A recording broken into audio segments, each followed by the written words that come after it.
जिस मंटो का अज जिक्र किया जा रहा है कौन है वो, देखते हैं जसकरण सहोता की गल अज दी। गल अज दी दोस्तों, अज की गल अज बारे जानी कि 18 जनवरी बारे। तो 18 जनवरी उर्दू के ही नहीं सगों दुनिया के बहुत बड़े लेखक की बरसी है, सादत हसन मंटो। वो मंटो जिहदा जन्म लुधियाने जिले में समराले के नेड़े पिंड पड़पौदी में होया। मौत 18 जनवरी 1955 को जानी कि अज के दिन लाहौर में हुई। मंटो अमृतसर अलीगढ़ में पढ़िया, एक पुत्र पैदा होया जिहड़ा 1 साल का होकर मर गया। 3 धीआं पैदा हुईयां। पहली कहानी अमृतसर विखे जलियांवाले बाग के कांड तो प्रभावित होकर लिखी, तो आखिरी 2 जनवरी 1954 को कमीशन कहानी लाहौर के लिखी। समराले तो बहुत थां तो हुंदा होया बंबई चलिया गया, फिल्मां दे विच बहुत वड्डा नाम बनिया, फिल्मां दीयां कहानियां लिखियां। अशोक कुमार नरगस इन्हां दे नाल खास दोस्ती रही।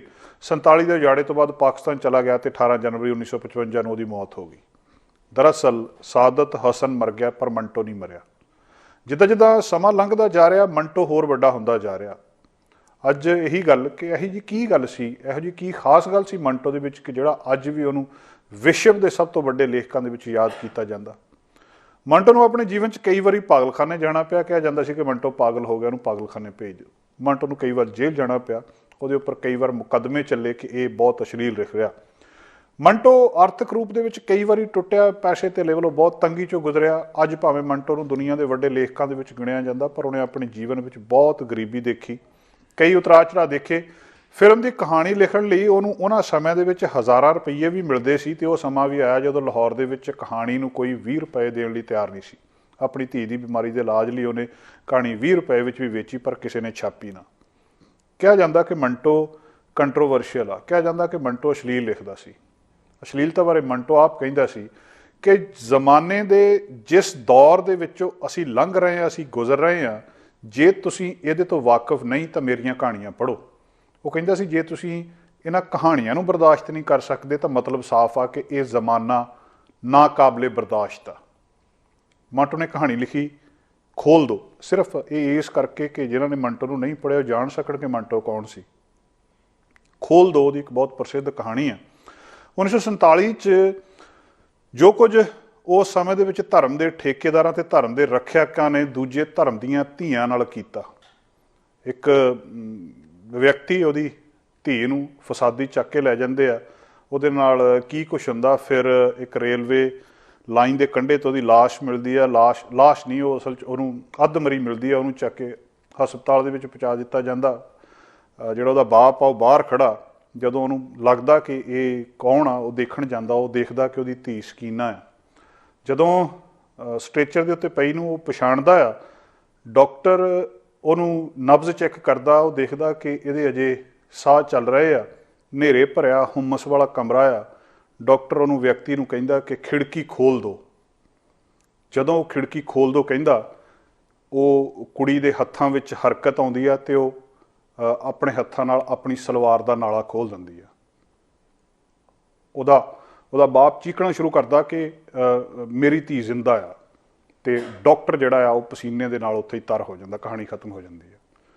सिर्फ एक खोल दो शब्द दे विच उस कुड़ी दे नाल पिछले समय दे विच उहदे नाल की कुछ वापरिया कि इस वेले वो मरण दे कंढी बैठी भी खोल दो दे कोई होर अर्थ नहीं कढ सकती, सगों अपनी सलवार दा नाला खोल दिंदी है। ये मंटो की गल कहण दी ताकत सी। मंटो ने कहानी लिखी टोबा टेक सिंह।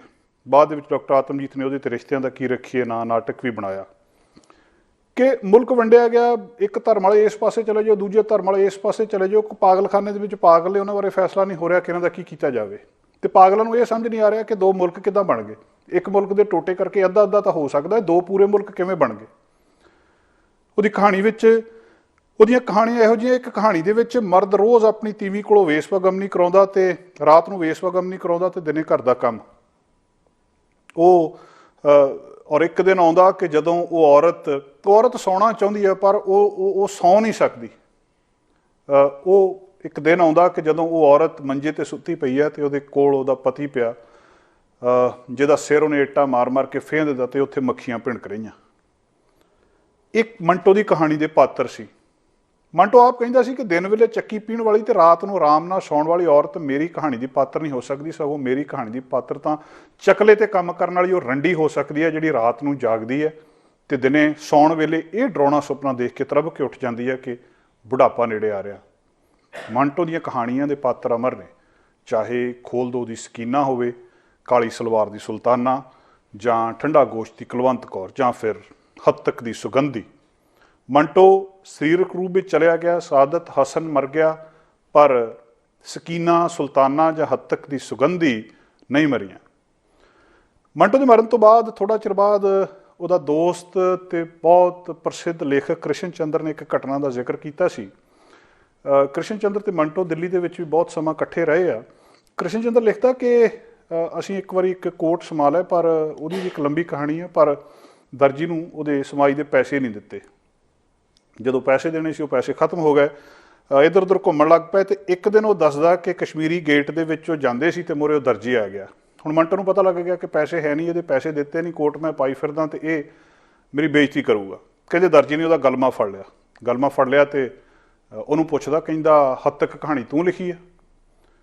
ਮੰਟੋ ਨੂੰ ਕਹਿੰਦਾ ਵੀ ਦੇਖ, ਮੈਂ ਤੇਰੇ ਪੈਸੇ ਦੇਣੇ ਆ, ਮੈਂ ਅਬਦੁਲ ਗਲੀਓ ਟੇਲਰ ਦਾ ਨਾਂ ਦੱਸਦਾ, ਕਹਿੰਦਾ ਮੈਂ ਤੇਰੇ ਪੈਸੇ ਦੇਣੇ ਆ, ਠੀਕ ਹੈ, ਪਰ ਤੂੰ ਮੇਰੀਆਂ ਕਹਾਣੀਆਂ ਦਾ ਆਲੋਚਕ ਨਹੀਂ ਹੋ ਸਕਦਾ। ਅਤੇ ਉਹ ਟੇਲਰ ਉਹਨੂੰ ਕਹਿੰਦਾ ਕਿ ਜਾ, ਤੇਰੇ ਪੈਸੇ ਮਾਫ ਕੀਤੇ।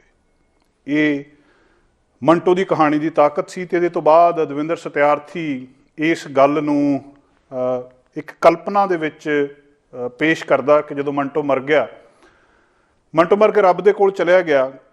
ਉੱਥੇ ਜਾ ਕੇ ਜਦੋਂ ਰੱਬ ਨੇ ਉਹਦਾ ਸਾਰਾ ਹਿਸਾਬ ਕਿਤਾਬ ਕੀਤਾ ਅਤੇ ਫਿਰ ਉਹਨੇ ਮੰਟੋ ਨੂੰ ਪੁੱਛਿਆ ਕਿ ਟੋਭਾ ਟੇਕ ਸਿੰਘ ਤੂੰ ਲਿਖੀ ਆ? ਅਤੇ ਮੰਟੋ ਨੇ ਕਹਿੰਦੇ ਫਿਰ ਰੱਬ ਨੂੰ ਇਹੀ ਕਿਹਾ ਕਿ ਤੂੰ ਰੱਬ ਹੋ ਸਕਦਾ, ਪਰ ਤੂੰ ਮੇਰੀਆਂ ਕਹਾਣੀਆਂ ਦਾ ਆਲੋਚਕ ਨਹੀਂ ਹੋ ਸਕਦਾ। ਠੀਕ ਆ, ਤੂੰ ਮੈਨੂੰ 42 ਸਾਲ 8 ਮਹੀਨੇ ਅਤੇ 7 ਦਿਨ ਦਾ ਜੀਵਨ ਦਿੱਤਾ, ਪਰ ਤੂੰ ਮੇਰੀਆਂ ਕਹਾਣੀਆਂ ਦਾ ਆਲੋਚਕ ਨਹੀਂ ਹੋ ਸਕਦਾ। ਅਤੇ ਕਹਿੰਦੇ ਰੱਬ ਨੇ ਕਿਹਾ ਕਿਉਂਕਿ ਤੂੰ ਟੋਭਾ ਟੇਕ ਸਿੰਘ ਲਿਖੀ ਆ, ਜਾਂ ਤੇਰੇ ਸਾਰੇ ਗੁਨਾਹ ਮਾਫ ਕੀਤੇ। ਅਤੇ ਇਹਦੇ ਤੋਂ ਬਾਅਦ ਕਹਿੰਦੇ ਮੰਟੋ ਨੇ ਫਿਰ ਕਿਹਾ ਕਿ ਕੀ ਹੋਇਆ ਜੇ ਤੂੰ ਮੈਨੂੰ 42 ਸਾਲ 8 ਮਹੀਨੇ ਅਤੇ 7 ਦਿਨ ਦਾ ਜੀਵਨ ਦਿੱਤਾ, ਮੈਂ ਹੱਦ ਤੱਕ ਦੀ ਸੁਗੰਧੀ ਨੂੰ ਸਦੀਆਂ ਲੰਬੀ ਉਮਰ ਬਖਸ਼ ਕੇ ਆਇਆ।